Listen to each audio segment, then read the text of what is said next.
Good day everyone, my name is B.K. Sidhu. The economic slowdown has left many people without jobs. Several hundreds will lose their job if the economic downturn drags on. Cutting back on their workforce has been a way out for companies affected by the crisis. But is that the right way? And have companies exhausted all other avenues before retrenching their workforce? It is even more challenging for the employees not to have a job during this downturn. So the question to ask companies, are your employees an investment to be managed or an expense to be reduced? Will it help companies in this downturn to engage with their employees, retrain them through learning and development, or just cut back on the workforce? We have with us here at our Studio V, Dr. Wilson Tay, the Chief Executive Officer of Malaysian Institute of Management, or MIM in short. Tay is a well-known educator and management guru. He has been actively involved in public speaking engagements, both locally and overseas, for both the public and private sectors and education institutions. His forte is management topics that includes management leadership, knowledge management, creativity and innovation, human capital, talent management, coaching, mentoring, and SME development. Tay will share with us he's gathered 30 years of knowledge through his career in executive roles in multinational companies, in large corporations, on how to manage your staff strategically in these tough times. Welcome, Dr. Tay. Thank you, Ms. Sidhu. Can I begin with asking this question? Engaging and retraining of people are two big words. What do they really mean for the companies and the employees? And how does it contribute to learning and development? Thank you, Ms. Sidhu, and thank you, Star Job Help, for inviting me and MIM to share with you some of the issues that currently we are facing. And you are right by firstly saying that in this economic slowdown, many companies should start looking at their operational efficiency before you start looking at cutting, the human costs. One of the things is that I think a crisis is also an opportunity. There's been management gurus who say don't waste a crisis, because this is the time where we can make changes and refocus on what is important. So first of all, they have to look at operational efficiency, in terms of using technology to try to do whatever we can to enhance the business. And then after, resorting to other various means like reducing shorter working hours, then as a last resort, there are other means of reducing human, or what we call employees' costs as well. But as a last resort, then you look at either VSS or voluntary separation scheme or retrenchment. And engagement and training is a strategy during these uncertain times, in that during these uncertain times, people sometimes tend to make irrational decisions as well. So engaging and training employees is important to make sure that your talent stay with your organization. And what is important as well, engaging and training should not only be done during difficult times. It should be done all the time. Because as we say, human capital is very important to competitiveness in this country and elsewhere. And there is always a war for talents. People are looking for talents all over. So it's very important, especially during these uncertain times, is to make sure that our talents do not actually move out of our own company. And in many respects, there are two areas that you look at. You can look at the micro area and then at the macro area. So micro area is looking at what a firm can do in order to ensure that their talents are being engaged and trained, and also what the government can do in order to make sure that retrenched employees are actually brought back into the productive workforce. Having said that, but what is the general trend? Is there more retrenchments or is there more retraining in Malaysia? I think in our country, I think the government is to be applauded. We have proactively reacted to the situation I think the numbers that have been quoted by the Ministry of Human Resources, that since October of 2008, that's probably about 40,000 employees being retrenched.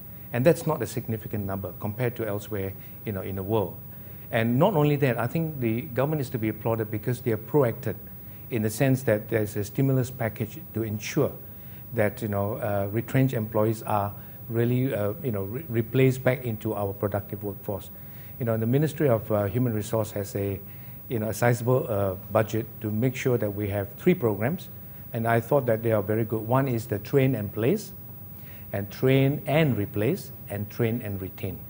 So it's part of the, I think, 650 million stimulus package that the government has actually, so you can see from that aspect as a national initiative, it's an investment that the government is looking at it, not at an expense, but an investment.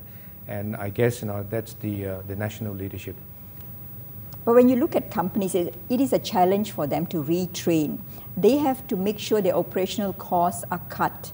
And the first thing they do is cut management, cut the employees. So if they were to provide skills training, in your view, who would benefit most? The company, or the employer, or the employee? I think in this case it will be both. Because in times like this is that companies are given the opportunity to look at their skill set. There are a number of strategies that you want to look at. One is that to look at your own, what we call business or core competency. Firstly, look at the business or core competency. Then you look at your employees' competency. So in this competitive environment, you need to have a match. All your employees must be competent in order to be able to fulfill the company's competency to achieve its business objective. So I think this is a time for an opportunity for companies to retrain their people. Because the business is moving so fast, the new competencies are required. So sometimes in this slowdown, you have an opportunity to catch your breath, so to speak. So in this situation, companies should then refocus on training their people in the right areas so that it's not only dealing with the current slowdown, but the advantage is to prepare for recovery. Great companies always make sure that this is a good time for them to train their people to take opportunity for the recovery. So when you look at the cost element, retraining versus retrenchment, which stands out?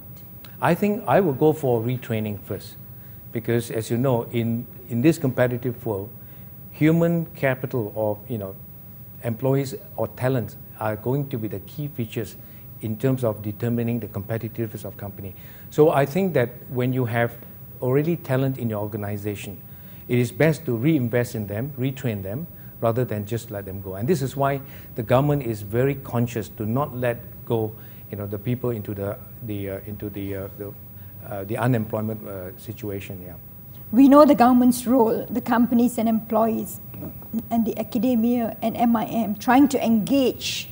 But is there really enough being done by the companies, by the government to help this job market? I think you're right. A lot needs to be done, so it's a collaborative effort on all parties concerned. Firstly, you would look at the government as being the steward. The government is concerned because our workforce need to be gainfully employed, and if they are gainfully employed, then their competency will be enhanced. So they are the stewards, and then also we have the learning institution, the training institution, which we call the enablers. These are the training institutions that help reposition or reskill our people. And then the employers must also play a part, the employers and the industry.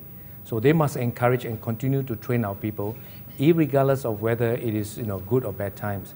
And finally, it's the employees themselves. The employees must realize that things are changing so quickly in these uncertain times. So they must continually look at improving their skills so that they can be relevant. The government has set up a skills training program. Do you know how many people have actually signed up for it? And what more can the government do in this role to help people? I don't have those specific figures, but I realize that the government is accelerating this program to try to get as many, especially those who are retrenched, to get back into the workforce. Currently, they are lamenting on the fact is that there are very few takers the government is doing whatever they can, and training institutions like But are these for the very low end, these skill trainings? Is it for the very low end? No, it's across the board, not necessary. The low end, because you could have displacement in different industry and different levels of the organization as well. But what's happened is that they have come up with all these initiatives and programs, but maybe the most of these people are not aware. And it's always a case of communication. Government have got good intention, good programs, but somehow it is not reaching the people that need it most. So with your programs like this, it is good to let other people or people who have been affected by it know about such available programs, so they can come back and then retrain or reskill themselves. Are you expecting more job losses, or have they stabilized at this level? I think it's good to know that overall there's no more this I guess concern. There's not pandemic as such. People have looked at the stock market is slowly coming about. There's stability. At least we can feel that there is some rationale and in this case I don't think so. I think there will be displacement, right? But I think the government is trying to normalize the situation to provide confidence in the industry. So I don't think there will be sort of a very drastic retrenchment taking place in Malaysia.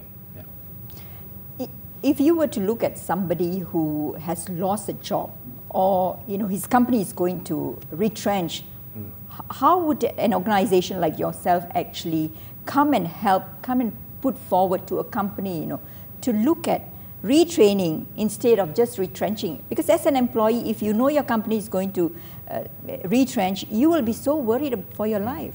So yes. How can companies like yours actually know beforehand and move into help? Very good point, because in this uncertain time, people, as I said, sometimes tend to make irrational decisions, right? And the first thing to do is to calm. The communication is very important. Is to be able to let your employees know that this is is going to be tough times, but things are not as bad as people paint it out to be. The other thing is from our organization is to go back to the companies and ask them, this is a good time to review your core competency. Many business becomes weak is because they have gone astray.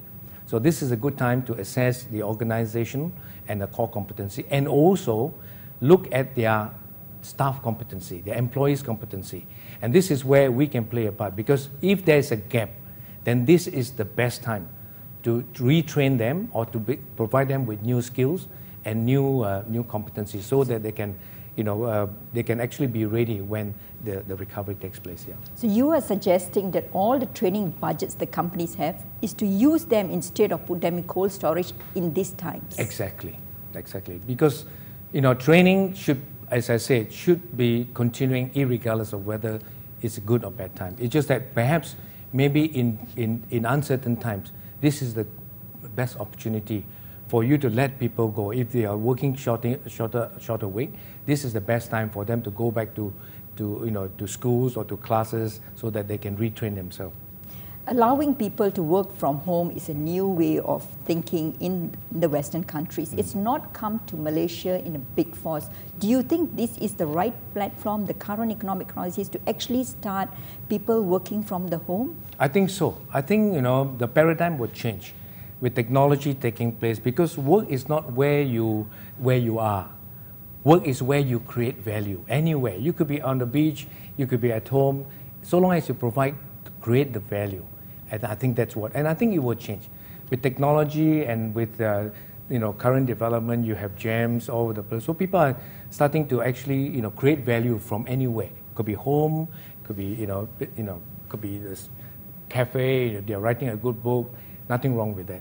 But I think you are right. The old paradigm of you have to be at work, will change over time when you have available technology, because it's all about output, creative output. If you can produce work, irrespective of where you are, then that's what is defined as real work.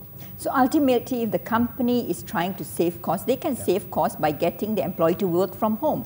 Yes, in fact, telecom is taking the lead. The CEOs, I think Dato, as you heard, is now trying this model where he allows people to work from home. So first of all, he's saying that, in fact, it's good for the environment. You don't have more cars going to the city. And at the same time, and this is the concept that he's actually following, because work can be done anyway. You know, the old thinking is that if you're at home, then you are not doing work. I think a lot of cottage industry do that. You know, in overseas country, you know, women, you know, is a workforce that could actually be looking after their family at the same time creating, you know, real work at home as well. When we talk about engaging, often we hear, I mean, we don't hear this word in the Malaysian work culture, engaging, but it's a word being used everywhere in the Western world. Now, when we talk about engaging here, do you think the Malaysian companies are engaging enough with their employees? They should do more, okay? And one of the things, I've lived overseas and worked overseas for many years. And one of the things that we have to start shifting is that the old, if you like, you know, the old way of managing, or the old paradigm of managing in the 60s, 70s is what we call command and control, right? I tell you, you do. I'm the boss, and then you do what I do. But today you can't. Today you got the X and Y generation and technology coming in. We have to now follow the concept of enroll and enlist, right? And we need to encourage. It's a one-on-one arrangement now. You know, if you want to keep talent, you know, that's why coaching becomes very important. Coaching is a one-on-one relationship. And today's, I think, people are more sophisticated. They want to be recognized for their ability to contribute. It's not sometimes about money. Treat me as someone that can actually contribute to the organization and at the same time help myself to grow as well. There are a lot of programs provided by foreign universities for, they call it the lifelong learning process. I know that University Malaya has got such programs and many other universities, but you know, for the employee to embark on a journey of learning, it's going to be very difficult. Now, but do you think that companies in their training programs should actually give scholarships or provide grants for employees to go and get involved in these courses? This is like what you said earlier, this is the right time to nurture your human capital so that you can ride the economic crisis. When times are better, you are able to reap the benefits. So do you think that companies in Malaysia are giving enough grants or scholarships to their own employees to go for lifelong learning? Very good point. I think not enough, but there is a move towards that. So many associations, many companies are encouraging that. And these companies are what we call learning organizations. They are encouraging their employees, and we should also do that in our school and university to encourage the concept of lifelong learning. Because it is very important, not only after you have left school or university, you take it to your organization, and after your career, one should continue with lifelong learning, because learning doesn't stop. The day that you stop breathing, that's the day that we stop learning. Yeah. If the companies are willing to invest time and money to retrain, then the employees must be willing to learn new skills in an effort to adapt to the changing environment created by the global economic crisis. Thank you.